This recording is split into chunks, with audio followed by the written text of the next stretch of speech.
Dernière minute, le dossier se corse, les choses se compliquent pour Madiambal Diagne. Selon Libération, toujours dans son audition du jour, Interpol valide la demande d'arrestation introduite via le bureau central de Dakar. Donc le bureau central de Dakar nag mbokk yi moo daal di sàkku pour ñu daal di arrêté ki nga xam ne mooy justement Madiambal Diagne.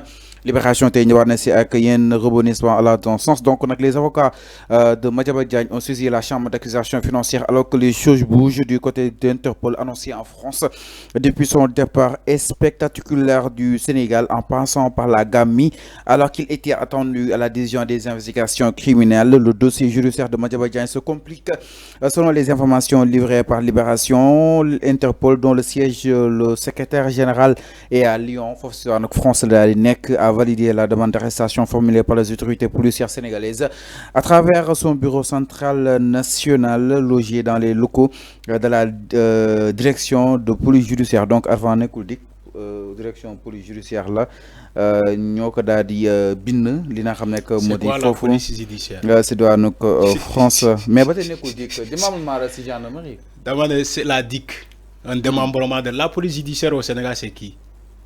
C'est la DIC. Alors amul solo Fallou après ma bàyyi la voilà ma bàyyi la après parce que tu l'as voulu à dire parce que Fallou li ma lay wax non après dinañ ko laaj. Alors Fallou man dinañ ko laaj dinañ xool ma xam dinañ am ku ñu woo laaj ko ma xam parce que mu gën a leer si c'est quoi la question? Tu me poses la question. mu gën a leer léegi mu ñëw si question bi. Voilà c'est ça. Après dinañ xool ma xam li ma lay wax ni doo ci génne virgule. dinañ xool ma xam la direction de la police judiciaire. lu ma ci wax li ma xam la yow ñëwal ci question bi rek jarul ngay tardé ci détail boobu. ñëwal ci question parce que DIC moo ko convoqué woon après ñu gis ni direction de la police judiciaire moo ko daal di lii. Alors mais avant les choses se compliquent en fait. Les avocats de Madiambal Diagne certes décision bi jug na waaye bëgg nañ ko daal di dindi concrètement. Alors tey jii su demee ba li nga xam ne que moo di bureau central bu Dakar am si wàll par rapport ak mbir mi peut-être Madiambal fu mu ko teg ak yi fu mu egg sori na donc affaire yi mi ngi nekk du sur benn dossier d'attaque là concrètement naka na ko daal di jàngatee. Oui, il est obligé de revenir au Sénégal. Parce que, il n'a plus le choix et son but. Parce que vous faites que le bureau de l'Interpol Binek Lyon, France, doit valider le mandat d'arrêt international. Donc, il est obligé de revenir au Sénégal. Sinon, nous disons par force. Interpol, Sylvie, mais enfin, est-ce que Madiambal dina ñëw? Oui, dina ñëw, il est obligé de revenir. Warna ñëw. Bu ñëwulee tamit warna ñëw, Sylvie, parce que mënuma concevoir koo xamante ne dañoo teg loxo toute sa famille presque jàpp jabaram jàpp ay doomam nga nekk bitim réew di continuer di bind di sosal ay nit. di mooy mais sosalu tout récemment l'avocat maître Ciré Clédor Ly sosal na Ousmane Sonko mais boo fa nekkee ba ñu teg loxo ta famille tu dois revenir boo fa nekkee ba Interpol validé le mandat d'arrêt international nga mën a revenir balaa ñu jàpp la de force andi la loolu gàcce lay doon. Papa ñëwal moo gën papa indi neen ko. man su ma sañoon ça aurait été moi bi ma yéegee ni que Interpol validé na le mandat d'arrêt international damay jël avion ñëwaat man maay jébbal sama bopp autorité yi ne leen maa ngi nii ñëw na balaa ñu jëli la par force mu doon gàcce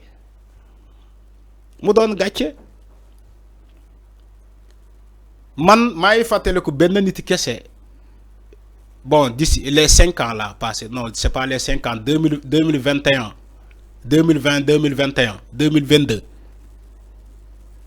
ba 2023 fourchette boobu 4 ans yooyu benn nit laa gis ni que dañ ko rapatrier de force de l'étranger Assane Diouf Macky Sall ba muy saisir Interpol pour ñu rapatrier Assane Diouf dañ ko collé baate terroriste Assane Diouf xam na baax li may wax malheureusement aujourd'hui dafa dem bokk ak ñoom. nee na mi ngi baalu dafa dem bokk ci ñoom. ñoo ñi ngi baalu moom ak Karim ñi ngi baalu. dégg nga Assane Diouf la ñu taxé de terroriste dem jëli ko de force andi ko Sénégal monoté ko andi ko ci avion bi man kooku laa gis Assane Diouf maintenant bu fekkee Madiambal Diagne bëgg na ñu def ko le même sort que Assane Diouf rapatrier ko. mais ko def dina ñëw dafay am nu ñuy préparer rek ça quand même défense bi la bëgg a gën a renforcer. déployer yenn si ay lii mais enfin Madiambal Diagne waxoon D'accord. dina ñëw avant l'exécution exactement de son mandat d'arrêt donc loolu amoo Fallou ko ñu convoqué ba mu décharger convocation non dina ñëw déedéet déglu bu baax. xam na jarul inter peut-être jar na interview bi di ko seet dama ne ku ñu convoqué la veille ba mu décharger convocation bi ni ko suba dinaa dem wuy ji mu daw kooku ngay ne moom nee ne dina ñëw day préparer défense am yow da ngaa décharger convocation bi dikk bu mu lay jox convocation bi da nga ko décharger. validé ko nga ne leen suba dinaa ñëw wuy ji. non est-ce que déchargé na. déchargé na ko signé na la convocation ma jox la information boobu bu fekkee yëgoo ko Madiambal Diagne dafa décharger la convocation il a signé ni que si ëllëg si dina dem déférer à la convocation ci guddi googu la jël roppalaan dem Banjul daw dem Casablanca jël Royal Air Maroc ci la dem France nee nañu mu ngi France c'est ce qu'il a dit nee na moom mu ngi France. mais est-ce que mi ngi France. loolu mooy question bi. donc war naa ñibbisi bu fekkee c'est un bon père de famille war naa mën a ñibbisi bu fekkee c'est un bon citoyen parce que Madiambal Diagne yàgg na toroxal ay gor Sénégal il faut le dire Madiambal Diagne yàgg na toroxal ay gor. Sinaka. non avec Sinaka. mais ci manipulation. ah non Arfan Sinaka. Madiambal Diagne ñaata nit la ne fii nii demal wuy ji. ak kan la ko wax. waaye yow Fallou yow Madiambal Diagne tout récemment. l'affaire Ousmane Sonko Adji Sarr. Qu'est-ce qu'il a parlé de la Casamance yow yégoo ko. tu es le seul yow tu es le seul ba muy joxe information ba joxe ko biir Casamance yow Fallou yow kese yaa ko yégul malheureusement je te comprends hein teyoo ko je comprends ni teyoo ko ba muy ne gendarmerie Moussa Fall ni que Ousmane Sonko dafa daw Ziguinchor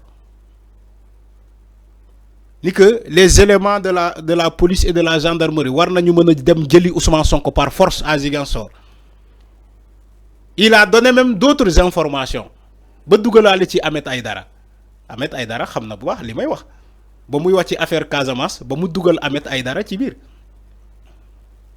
ñaata la ñu jox Ahmed Aïdara nee na 300 millions xaw ma ñaata millions tout ça c'est des informations que Madiambal Diagne a donné ici même au Sénégal aujourd'hui moom moo daw. Vous croyez que c'est sérieux?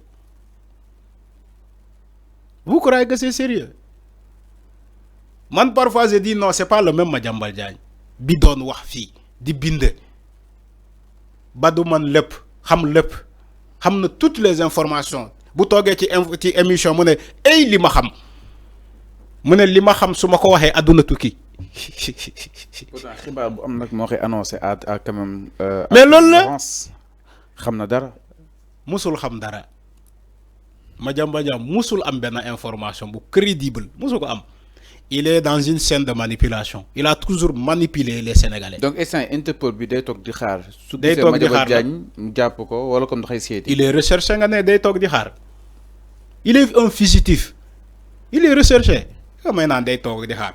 yow bu ñu lancé est-ce que léegi su bëggee ñëw. bu ñu lancé un mandat d'arrêt nga ne ma non Interpol day toog di xaar. lan lay toog di xaar donc léegi mënatul ñëw ak coobareem instant bi parce que fu mu taxaw aéroport bu mu taxaw peut-être dina ko jàpp mënatul ñëw ak coobareem que ni ñëw naa. dama ne moom na jël avion ñibbisi bu demee aéroport France dañ koy képp Interpol bi foofu la koy jàpp. moo tax léegi mënatul ñëw ak coobareem léegi nu def moom fii. moo gën mu ñëw ci aéroport ñu jàpp ko andi ko fii Sénégal moo gën. parce que il est recherché parce que mandat d'arrêt bu xasee ba ñu valider ko rek tu es recherché bépp dëkk booy dem bu ñu la gisee ngay taxawaaloo enregistré nga jël sa passeport enregistré ko aéroport rek gars yi ne waajaa ngi nii sa photo day fay dañuy génnee sa photo ni ko waa ji il est recherché dans son pays tu es un fugitif tu passes de journaliste en fugitif d'un homme d'affaires en fugitif d'un ancien greffier en fugitif mais loolu moo am au final Madiambal Diagne ça devient ridicule quand même ça devient ridicule le donneur de leçons aujourd'hui peut pas recevoir des leçons c'est lui qui donnait des leçons Madiambal Diagne diw demal nga wuy ji diw ne peut pas être au-dessus de la loi Ousmane Sonko ne peut pas être au-dessus de la loi c'est Madiambal Diagne qui disait ça man soxna Adji Sarr dem na sa ba tudd Adji Sarr soxna Adji Sarr laa gën a gëm ndaw si laa gën a gëm nga Ousmane Sonko. mais c'est son droit quand même.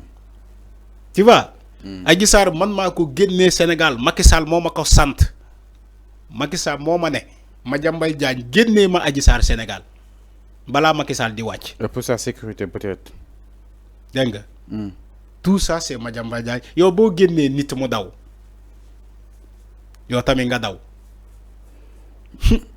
oui fu mu nekk nii moom ak Adji Sarr dëkk moom yoonu daw bi la gën a xam moo tax mu rawale Adji Sarr mu daw mu rawale boppam. xam na daal yoon bi. mais yow boo rawalee Adji Sarr boo xamante ne sekkoo leen dara mënoo rawale ta famille c'est ridicule moo tax ma ne la l'affaire Madiambal Diagne devient ridicule. alors mii noonu leer na. nga rawale Adji Sarr mënoo rawale sa famille ñu jàpp sa famille Adji Sarr nekk en liberté yow nga daw Madiambal Diagne toi aussi. C'est pas un bon père de famille. Non, du royukaay. Alors mi noonu exactement leer na par rapport ak mbir mi donc nag Interpol décision boobu la daal di jël nii des na sa dig suñu mu gën a yaatu exactement si yooyu jotaay alors